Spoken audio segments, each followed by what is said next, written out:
శశిశేఖర అన్న దాని తత్వంలోంచి జ్యోతిర్లింగం అని పిలిచినప్పుడు మీరు ఒక స్తోత్రం చదువుతుంటారు సాధారణంగా. మీకు అందరికీ నోటికొచ్చరి సౌరాష్ట్రే సోమనాథంచ శ్రీశైలే మల్లికార్జునం ఉజ్జయిన్యాం మహాకాళం ఓంకారం అమలేశ్వరం అని ఆ శ్లోకం అంతా చెప్పి ఆ చిట్ట చివర మనం ఓ మాట చెప్తుంటాం, ఏతాని ద్వాదశ లింగాని అని స్వయం ప్రాతర్పటేన్నర అంటాం. ఇది ద్వాదశ జ్యోతిర్లింగ స్తోత్రము అని పిలుస్తాం. ఈ 12ంటిని మీరు జ్యోతిర్లింగములు అని పిలుస్తున్నారు కదండి. జ్యోతిర్లింగము అని పిలిచినప్పుడు లింగము జ్యోతి, ఈ 12 చోట్ల ఏముండాలి? న్యాయంగా దీపం ఉండాలి, జ్యోతి ఉండాలి. కానీ మీరు సౌరాష్ట్రం వెళ్ళారనుకోండి, సోమనాథ క్షేత్రానికి వెళ్ళారనుకోండి, అక్కడ మీకు దీపం కనపడుతోందా, శివలింగం కనపడుతోందా? శివలింగమే కనపడుతోంది. శ్రీశైలే మల్లికార్జునం, మీరు శ్రీశైలం వెళ్ళారనుకోండి, శ్రీశైలంలో మల్లికార్జున లింగం కనపడుతోందా, జ్యోతి కనపడుతోందా? లింగమే కనపడుతోంది. మరి మీరు ఈ 12 జ్యోతిర్లింగాలనడానికి, ఈ 12 జ్యోతిర్లింగాలంటే మిగిలిన కంచి ఇలాంటి చోట ఉన్న లింగాలు వీటికన్నా తేడాగా ఏమైనా ఉన్నాయా? మరి వాటిని జ్యోతిర్లింగాలను మీరు ఎందుకన్నారు? ఈ 12ంటినే ఎందుకు జ్యోతిర్లింగాలు అంటారు? ఏమైనా కారణం ఉందా? అలా ఎందుకు పిలుస్తారు అంటే దీన్ని రుద్రానికి ఉన్నటువంటి ప్రార్థన గజ్జె ఎందుకు చెప్పారు.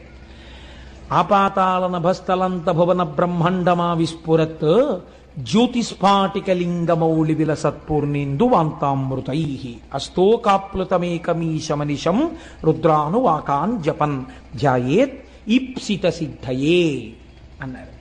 ధ్యాయేత్, మీరు ఆ లింగము దగ్గరికి వెళ్ళి అడిగినప్పుడు ఇహమునందు కావలసిన సౌఖ్యము నుండి మోక్షము వరకు ఏదైనా ఇవ్వగలిగిన పరబ్రహ్మస్వరూపంగా శివలింగం ఉన్నది. పినాకి అని పిలుస్తారు తర్వాతి నామంలో స్వామిని. ఈ పినాకి అన్న నామం చాలా చిత్రమైంది. ఎందుచేత నేను ఈ మాట అంటున్నానంటే, మీరు రామచంద్రమూర్తి యొక్క మూర్తిని చూస్తే ఆయన చేతిలో కోదండాన్ని పట్టుకుని ఉంటారు. అది ఆయన యొక్క అసలు ఆ కోదండాన్ని విడిచిపెట్టి కూర్చున్నటువంటి మూర్తి చాలా అరుదుగా ఉంటుంది. అసలు కోదండం చేతిలో లేకుండా ఎప్పుడూ ఉండదు. చేతిలో కోదండం పట్టుకున్నటువంటి పరమశివమూర్తి నాకు తెలిసి అక్కడ కనిపించదు. శంకరుడు కోదండం పట్టుకుని నిలబడినట్టుగా రథం మీద మీలో ఎవరైనా ఎప్పుడైనా ఎక్కడైనా ఒక ఫోటోని చూసి ఉన్నారా? చూసి ఉంటే సభకి తీసుకురండి, మేము సంతోషిస్తాం. అలా ఎప్పుడైనా చూశారా?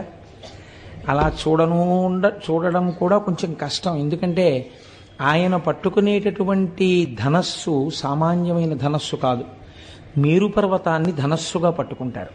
శ్రీ మహావిష్ణువు చేసేటటువంటి రాక్షస సంహారానికి, శంకరుడు చేసేటటువంటి రాక్షస సంహారానికి ఒక చిన్న తేడా ఉంటుంది. శ్రీ మహావిష్ణువు రాక్షస సంహారం చేసేటప్పుడు ఆ రాక్షసుడు ఏ వరాలు కోరుకున్నాడో దానికి మినహాయింపుగా చంపడానికి వీలైనటువంటి శరీరాన్ని స్వీకరిస్తారు. శంకరుడు రాక్షస సంహారం చేస్తే తాను ఎలా ఉన్నాడో అలాగే ఉండి చేస్తాడు. అంటే ఉన్నది ఒక్క పదార్థమే, నేను 2 పదార్థములుగా మాట్లాడటం లేదు. ఈయన కొంతమందిని రాక్షసుల్ని సంహరించారు. త్రిపురాసుర సంహారం అని ఒక అద్భుతమైన ఘట్టం ఎదర వస్తుంది ఏదో ఒక రోజున, మీరు విందురు గాని. అటువంటి సంహారం చేసినప్పుడు శంకరుడు వేరొక రూపాన్ని తీసుకుని సంహారం చెయ్యరు. ఆయన ఏ రూపంతో ఉంటారో అటువంటి సగుణమైన రూపంతోటే, అందరూ ధ్యానం చేసే రూపంతోటే సంహారం చేస్తారు. కానీ శివుడు ధనస్సు పట్టుకున్నట్టుగా మూర్తిని సాధారణంగా ఎక్కడా ఎందుకు చూపించరు? ఏ ఋషి కూడా అలా ఒక ధనస్సు పట్టుకున్నటువంటి పరమశివుని యొక్క చిత్రపటాన్ని ఊహ చేసి గీసి చూపించేటటువంటి ప్రయత్నం బహుశः లోకంలో ఎందుకు జరిగి ఉండదు? మీరు ఆలోచించండి. ఈ మాట మీకు బాగా అర్థమైతే పినాకి అనేటటువంటి నామము యొక్క అర్థము మీకు బాగా తెలుస్తుంది. ఈ నామం అర్థమైతే నేనైతే అంటాను, అసలు మన జీవితంలో కష్టము సుఖము అనేటటువంటి 2 మాటలకు సంబంధించిన ఒక లోతైన భావన మీకు తెలిసిపోతుంది. మీరు చూడండి, శంకరుడు ధనస్సు పట్టుకున్నాడు అని మీకు ఎలా తెలుస్తుందంటే శాబ్దికముగా తెలుస్తుంది, వేదము వలన తెలుస్తుంది. వేదమనగా యజుర్వేదములో శ్రీరుద్రం ఉంది మనకి, రుద్రాధ్యాయం. ఈ రుద్రాధ్యాయం ప్రారంభం చేస్తూనే ఒక మాట అంటుంది. ఏమంటుందంటే, నమస్తే రుద్రమన్యవ ఉతోత ఇషవే నమః. నమస్తే అస్తు ధన్వనే బాహుభ్యాముతతే నమః యాతయిషు శివతమా శివం బభూవతే ధను శివాశరవ్యాయాతవతయానో రుద్రమృడయా అని ప్రారంభం చేస్తుంది. ఆ తర్వాత అనువాకాలు పెడతాయనుకోండి. ఇది ప్రారంభం చేసినప్పుడు నమస్తే రుద్రమన్యవ ఉతోత ఇషవే నమః అంది ముందు. ఓ రుద్రుడా, రుద్రుడంటే అందాక శివుడే. ఓ రుద్రా, ఏమిటా కోపం మా మీద? అంత కోపంగా ఉన్నారేమిటి స్వామి? మీ కోపానికి నమస్కారం. నమస్తే రుద్రమన్యవ ఉతోత ఇషవే నమః, దీన్ని ఉభయతర నమస్కారం అంటారు. ముందు ఆ కోపం చూసి భయం వేసి నాన్నగారండి నాన్నగారండి నేనేం చేయలేదు నాన్నగారండి అని ముందు నాన్నగారండి వెనక నాన్నగారండి పెట్టి పిల్ల మాట్లాడితే నాన్నగారి దగ్గర తొందరగా ఎలాగోలా 4 మాటలు నాన్నగారి దగ్గరికి వెళ్ళి నాన్నగారు నాన్నగారు నాన్నగారు నాన్నగారు అంటే నాన్నగారు లేక లేక పుట్టిన ఒక్కగానొక్క ఆడపిల్ల అక్క పేరు పెట్టుకున్నానని గబాలన చల్లబడిపోయి అనవలసినంత గట్టిగా ఏమీ అనడన్న చమత్కారం తెలుసుకున్న పిల్ల తప్పు చేసినప్పుడు ముందు వెనక నాన్నగారు కలిపినట్టు భక్తులు శంకరుణ్ణి పిలిచినప్పుడు నమస్తే రుద్రమన్యువ ఉతోత ఇషవే నమః, ఈశ్వరా మీ కోపానికో నమస్కారం. ఇప్పుడు మీరు ఒకటి ఆలోచించండి. మీరు రుద్రాభిషేకం చేయడం మొదలు పెడుతూ ఏమంటున్నారు? ప్రసన్నుడైన మూర్తికి మీరు నమస్కారం చేయట్లేదు. మీ కోపానికో నమస్కారం అండి అంటే ఆయన కోపంగా ఉన్నారా లేరా? మీ కోపానికో నమస్కారం అంటే ఆయన శాంతంగా ఎందుకు ఉన్నారండి? కోపంగానే ఉన్నారు. ఇప్పుడు కోపంగా ఉన్నారు కాబట్టి ఆయన ఏం చేస్తారు? కోపంగా ఉన్నవాడు తన చేతిలో ఉన్నటువంటి ఆయుధము నుంచి బాణములను విడిచిపెడతాడు. ఇవి మిమ్మల్ని రోధింపచేస్తాయి, అంటే ఏడిపిస్తాయి. ఎందుకు ఏడిపించాలి ఆయన అలాగా?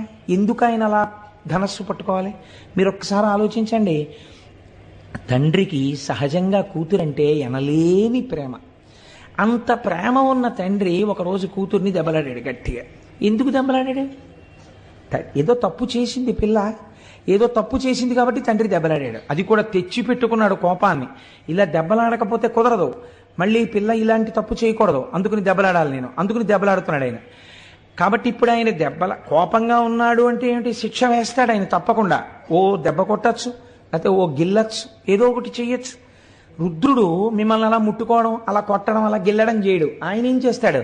తన చేతిలో ఒక ధనస్సు పట్టుకుని ఉన్నాడు. అదే మేరుపర్వతం, బంగారు ధనస్సు. దాన్ని చిత్రించడం కూడా కష్టం. ఇప్పుడు ఆ ధనస్సులోకి ఏం చేస్తాడు? 2 పక్కల బాణాల యొక్క తూణీరములు ఉన్నాయి ఆయన దగ్గర. ఈ చేత్తో పట్టుకుని ఈ చేత్తో అన్నా బాణం తీస్తాడు, ఈ చేత్తో పట్టుకుని ఈ చేత్తో అన్నా బాణం తీస్తాడు. ఇప్పుడు మీరు ఆయన వంక చూసేటప్పటికే భయంతో వణికిపోతున్నారు అసలు. అటు దీన్ని ఘోర రూపము అంటారు ఈశ్వరుడు. ఈ ఘోర రూపంతో నిలబడి ఏం చేస్తాడు? ఇంకా ఇలా తీయడానికి సిద్ధంగా ఉన్నాడు. తీసి ఎక్కువ పెట్టాడో ఉత్తర క్షణంలో ఫలితమేమి? మీ కన్నుల వెంట అశ్రుధారలు కారుతాయి. ఎందుకు అసలు అలా బాణం వేయడమైనా? ఎందుకు అలా బాధ పెట్టడం? తండ్రే జగత పితరవు వందే పార్వతీ పరమేశ్వరవు అని పిలుస్తున్నామే, అటువంటి వాడు ఎందుకు అలా బాధ పెట్టడం?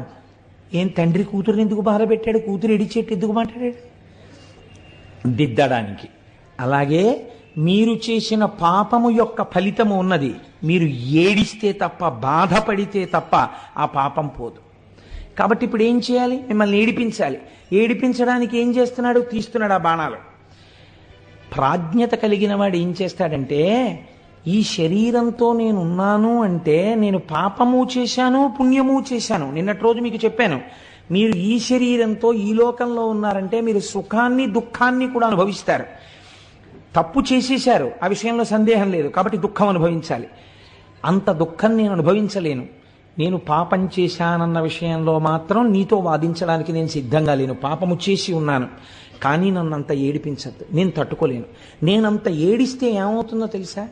నీ పాదముల యందు విస్మృతి కలుగుతుంది. నేను ఆ ఏడుపులో ఉండిపోతాను. ఏదో బాధ కలుగుతుంది నా మనస్సుకి. ఆ బాధలో నేను ఉండడంలో కొంతకాలము నా జీవితంలో నీ పాదములకు దూరం అయిపోతాను. నిష్ఠతో నీ పాదములు పట్టుకోలేని స్థితి నాకు వచ్చేస్తుంది. కాబట్టి ఈశ్వర మీ కోపానికో నమస్కారం, ఈశ్వర మీ ధనస్సుకో నమస్కారం, ఈశ్వర మీ బాణములకో నమస్కారం. మీరు ఏం చేస్తారో తెలుసా? యాత యశు శివతమా శివం బభూవతే ధను. మేము సంతోషించే బాణాలు వేయండి.